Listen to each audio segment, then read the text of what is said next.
오늘은 비만 코드 네 번째 리뷰입니다. 원래는 책에는 사회 현상이 된 비만이 파트 4로 나와 있는데 이 부분은 생략하고 책의 파트 5 부분인 잘못된 식생활을 하도록 하겠습니다. 14장 과당의 치명적인 영향입니다.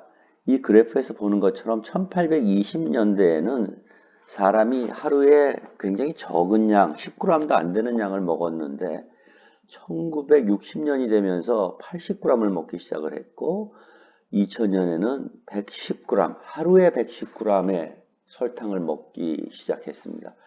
그 중에서도 여기에 그래프에 보면 회색으로 보이는 그래프가 실제로 설탕이고요. 설탕은 줄었습니다. 하지만 1970년대에 개발된 액상과당, 하이 프룩토스 콘 시럽이 급증을 했습니다.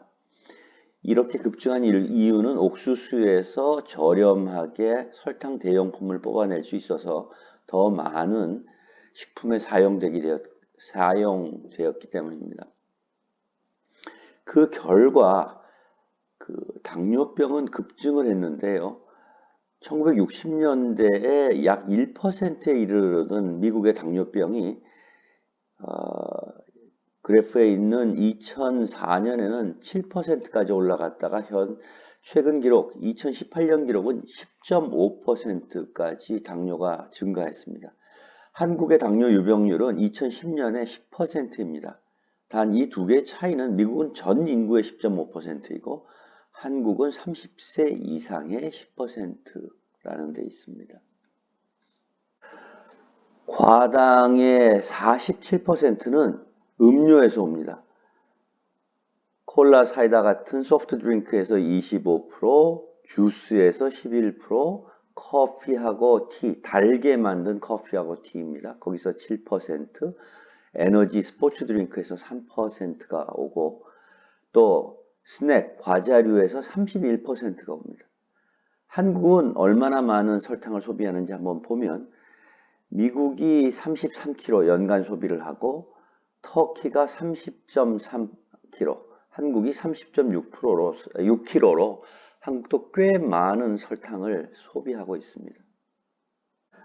과당이 왜 무지하게 나쁘냐, 치명적인 영향이 있느냐, 이 얘기는 포도당에 비해서 조절 기능이 없이 끊임없이 중성지방을 만들 수 있기 때문입니다. 그 이유를 살펴보겠습니다. 포도당은 여기에서 보는 것처럼 포도당은 모든 세포, 만약 사람의 몸이 70kg라고 치면 70kg 전체에서 포도당을 분해할 수 있습니다. 또 인슐린에 의해서 여러 지나가는 과정 중에 한 과정은 철저하게 제어됩니다. 두 번째로는 미토콘드리아 같은 곳에서 ATP가 많이 생성되면 포도당의 분해 과정은 또 컨트롤되기도 합니다. 하지만 과당은 어떻게 되냐 그러면 포도당의 70kg와 달리 1.2kg밖에 되지 않는 간에서만 흡수 분해가 가능합니다. 인슐린이나 ATP에 의해서 조절되지도 않고 보는 것처럼 여기에 있는 과당은 거의 어떠한 조정 과정도 거치지 않고 들어오면 들어오는 대로 중성지방을 만들어낼 수 있습니다. 결국 간은 이렇게 끊임없이 들어온다면 간이 지방화되고 지방간이 될 겁니다. 그리고 간 인슐린 저항성이 높아져서 결국은 우리에게 치명적인 영향을 미칩니다. 다이어트 탄산음료에 관해서 알아보겠습니다. 다이어트 콕에는 아스파탐이라는 설탕 대용품이 쓰이는데요. 1981년에 FDA 승인을 받았고 설탕 대비 180배가 답니다. 그러니까 140칼로리에 들어가 있는 설탕 대신 0.8kcal라는 열당만을 발생시킵니다.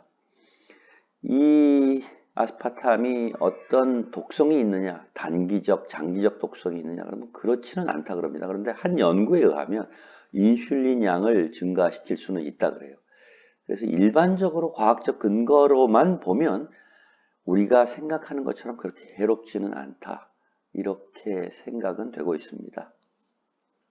음식을 만들 때 단맛은 필요합니다. 그런데 설탕은 안 좋고 과당은 더 안 좋기 때문에 저희는 어떤 설탕 과당의 대용품이 필요한데요. 그 대용품 중에 좋은 것이 알룰로즈입니다. 화학 구조는 프룩토스하고 거울적 대칭 관계를 가지고 있고 설탕 대비 한 70% 정도 달아요. 그런데 섭취 후 입에서 단맛을 느낀 후 소장에서 완전 흡수되고 콩팥에서 거의 완전히 배출이 돼서 에너지 전환은 약 0.3%입니다.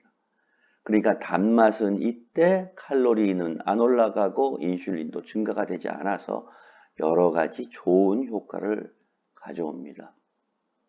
또 다른 설탕 대용품으로는 알코올 설탕이 있습니다. 에리스리톨, 소르비톨, 자일리톨 세 종류가 있는데 자일리톨은 설탕하고 단맛은 거의 같은데 혈당이나 인슐린이 증가되는 부분이 전분하고 같아서 효과가 적습니다.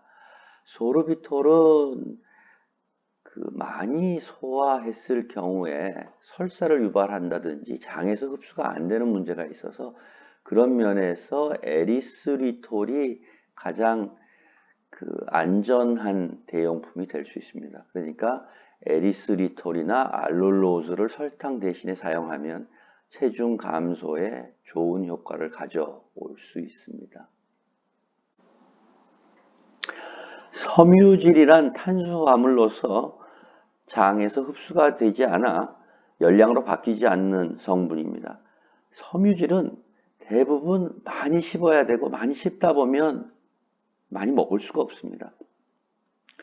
또한 일단 흡수되고 난 다음에는 수분을 많이 머금게 돼서 포만감이 늘어납니다. 또한 결장에서 발효가 돼서 단쇄 지방산을 만들어서 이 부분은 열량으로 쓰일 수도 있습니다. 즉 대변량이 증가하고 배출되는 열량이 많이 늘어난다는 얘기입니다. 섬유질의 섭취량을 보면 구석기 시대에는 100g, 현재 미국인은 15g, 한국인은 24g을 먹고 있습니다. 옛날 사람들이 혈당이 높이 올라가는 곡물을 먹었음에도 불구하고 당뇨병이 적었던 이유는 우거지와 쓰레기와 같은 그러한 섬유질이 높은 음식들을 많이 먹었기 때문에 소화 흡수가 느리게 돼서 혈당 인슐린이 낮아졌지 않았을까 생각을 합니다. 혈당 지수가 높고 섬유질이 적은 식품은 가공식품입니다. 이런 것을 많이 먹으면 저희가 비만해지고 결국은 당뇨병까지 갈 수 있지 않나 생각합니다.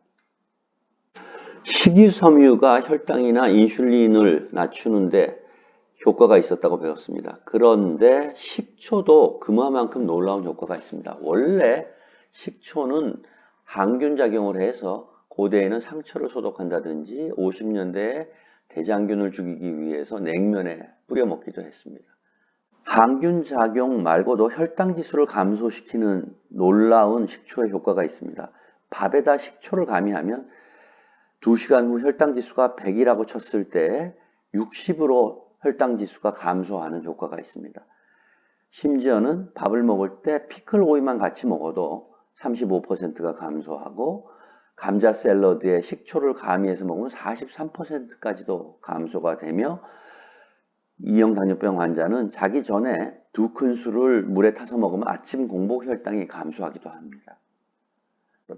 이러한 감소 원인은 침에 포함된 아밀라제라는 전분 분해에 작용을 하는 효소를 식초가 방해하는 것으로 추정하고 있습니다. 인슐린 농도를 높이는 요인은 현재 저희가 탄수화물에 대해서 집중적으로 연구했습니다. 과당, 정제된 탄수화물. 그런데 단백질이나 지방도 인슐린을 올리지 않을까요? 1990년대에 들어서 애트킨스는 2.0 버전을 내놨습니다. 결국은 탄수화물을 또 적게 먹고 지방을 많이 먹던 것에서 지방도 줄였더니 나머지를 단백질을 많이 먹는 것으로 대체를 한 겁니다. 그러니까 고단백, 고지방 대신 저지방, 고단백으로 간 거죠. 닭가슴살로 표현되는 이병헌 배용준 다이어트입니다. 지금까지도 여러분들이 다이어트 한다 그러면 닭가슴살 먹어야 된다 이렇게 생각하는 거죠. 그런데 반대 의견도 많고 그 실체를 알아봤더니 반대 의견에는 단백질을 많이 섭취하면 신장이 손상이 온다. 하지만 이것은 근거 없는 걸로 밝혀졌습니다. 하지만 단백질을 많이 먹으면 별로 체중 효과가 그 감량 효과가 없습니다. 인슐린 분비도 상승하고요. 왜냐 그러면 혈당 때문에 인슐린이 오르는 것은 23%, 나머지 60%, 70%는 인크레틴이라는 호르몬이 인슐린 분비 효과를 주는데 단백질은 이 인크레틴 분비를 자극합니다. 이어서 공부하겠습니다. 단백질을 섭취하면 소장에서 단백질이 흡수될 때 지나가면서 거기에 L세포라는 것이 있습니다. L세포의 리셉터 중에 단백질, 지방을 감지하는 리셉터가 있는데 그 리셉터에 단백질이 감지되면 칼슘이 늘어나서 만들어 놓았던 인크레틴 호르몬 GLP-1이 분비가 됩니다. 이 GLP-1은 나중에 췌장으로 가서 췌장에서 인슐린을 분비하게 됩니다.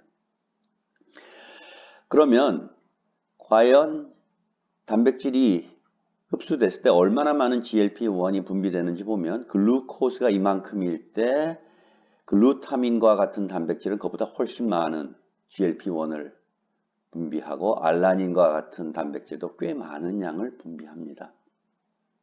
우리가 만약 단백질을 아주 많이 먹는다면 어떻게 될까요? 스위트홈에 나오는 프로틴 괴물처럼 이렇게 될까요? 유럽에서 남자 10만 명, 여자 27만 명, 10년 동안 유럽 10개국에서 에픽 페네키아 스터디를 했는데 매일 그 사람들이 먹던 일반 식사에 250g의 스테이크를 더했습니다.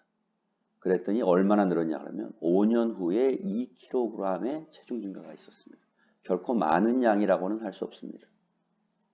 육류 이외의 사람들이 단백질을 많이 섭취할 수 있는 것은 우유로부터 나오는 유단백입니다. 그럼 유단백을 많이 먹었을 때는 어떻게 체중이 변할까 하는 것을 스웨덴에서 약 2만 명의 여성에게 9년간 연구를 했는데 모든 전지 분유, 중간 정도의 분유, 그 다음에 지방을 없앤 로우팻 밀크, 치즈, 버터 5그룹으로 했고 각 5그룹을 섭취량을 늘린 그룹 또 섭취량을 줄인 그룹으로 해봤습니다. 그랬더니 결과는 모든 그룹이 약 9년 동안 1kg 정도의 체중밖에 늘지 않았고 저지방이 오히려 체중이 많이 늘고 치즈는 약간의 체중 증가의 감소 효과입니다. 체중이 안 느는 게 아니라 적게 느는 그러한 감소 효과까지 있는 것으로 밝혀졌습니다. 앞서 두 연구에서 본 것처럼 단백질을 많이 먹었는데도 살이 찌지 않았다는 건 어딘가 이상합니다. 단백질을 먹으면 GLP-1이 나와서 인슐린이 증가되면 살이 쪄야 되는데 왜 그랬을까요? L세포에서는 GLP-1 뿐만 아니라 펩타이드 YY가 나와서 식욕 감소, 포만감 증가로 인해서 체중 증가는 오히려 적을 수도 있었습니다. 실제로 적었고요. 같은 칼로리의 콜라 한 캔과 스테이크를 섭취 후 식욕의 차이는 어떻게 될까요? 동물성 단백질을 많이 먹어도 인크레틴이 나와서 인슐린이 나옵니다. 곡물이나 식이섬유가 적은 탄수화물을 먹어도 인슐린이 많이 올라갑니다. 스트레스를 받아서 코티졸이 나와도 인슐린이 올라가고 그러나 그 무엇보다도 무서운 것은 사이다 콜라와 같은 음료, 과자와 같은 스낵을 통해서 높은 과당을 섭취하면 지방이 많이 생기고 인슐린이 나와서 인슐린 저항성이 올라가고 비만으로 이어집니다. 대신 우리가 식초를 뿌려 먹거나 식이섬유가 많은 음식을 먹으면 이런 것을 예방할 수 있습니다. 그러면 어떻게 하면 우리가 살이 찔까요? 우유로부터 나오는 단백질 또는 동물로부터 나오는 단백질을 너무 많이만 먹지 않으면 우리 살이 안 찔 겁니다. 어떤 경우에도. 대신에 파스타, 냉면, 빵과 같은 정제된 탄수화물보다는 식이섬유가 많은 것을 먹으면 살이 덜 찌겠죠. 콜라 주스는 절대적으로 피해야 되고 이것 대신에 생수나 정 뭐하면 그냥 탄산수를 마시면 됩니다. 저희가 간식을 먹어야 된다 그러면 역시 과자보다는 견과류와 같은 것을 먹으면 비만에 도움이 될 것입니다. 비만을 방지하는 데 도움이 될 것입니다. 자, 어떻게 하면 또 날씬해질까요? 가공식품 대신 자연식품을 먹어야 되고, 배고플 때 먹고, 자주 먹지 말아야 되고, 그런데 우리가 지방에 대해서는 별로 얘기 안 했습니다. 자연식품 고기 먹으면 거기에 포화지방산이 많은데 그건 괜찮을까요? 다음 장에서 살펴보도록 하겠습니다.